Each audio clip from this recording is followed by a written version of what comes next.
বিনা টিকিটে ট্রেন ভ্রমণ করতে মানুষ কত কাণ্ডই না করে। ট্রেনে টিটির সঙ্গে লুকোচুরি খেলা থেকে শুরু করে জরিমানা এড়াতে ট্রেন স্টেশনে থামার আগেই নামতে গিয়ে দুর্ঘটনায় পড়ে প্রাণহানির ঘটনাও ঘটে, এমন নজিরও রয়েছে।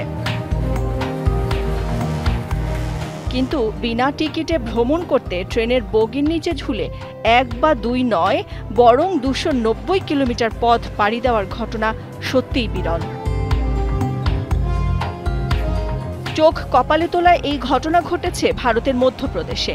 সেখানে সম্প্রতি রেলকর্মীরা জাবালপুর স্টেশনে আসা দানাপুর এক্সপ্রেসের নিচের অংশ পরীক্ষা করে দেখছিলেন। নিয়মিত পরীক্ষার অংশ হিসেবেই তারা দেখছিলেন সবকিছু ঠিকঠাক আছে কিনা, আর সেটা করতে গিয়েই তাদের চোখ ছানা বড়া হয়ে যায়। রেলকর্মীরা দেখতে পান দানাপুর এক্সপ্রেসের S4 বগির নিচে 2 পাশের চাকার মাঝখানের জায়গায় বিপজ্জনকভাবে উল্টো হয়ে বগির তলা আঁকড়ে ধরে আছেন এক ব্যক্তি। দেশটির সংবাদ মাধ্যমের তথ্য অনুযায়ী এই ব্যক্তি এভাবেই ইতারসি থেকে জাবালপুরে এসে পৌঁছেছেন। ওই ব্যক্তি ট্রেনের নিচে ঝুলে থাকার এবং সেই অবস্থা থেকে বের হয়ে আসার ভিডিও সামাজিক যোগাযোগ মাধ্যমে ভাইরাল হয়।